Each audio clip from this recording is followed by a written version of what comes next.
रामाय रामभद्राय रामचन्द्राय वेधसे रघुनाथाय नाथाय सीतायाः पतये नमः।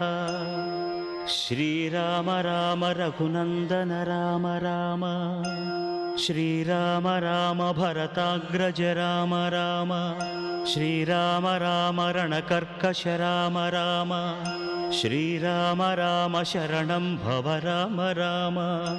श्रीरामचन्द्र चरणौ मनसा स्मरामि श्रीरामचन्द्र चरणौ वचसा गृह्णामि श्रीरामचन्द्र चरणौ शिरसा नमामि श्रीरामचन्द्र चरणौ शरणं प्रपद्ये।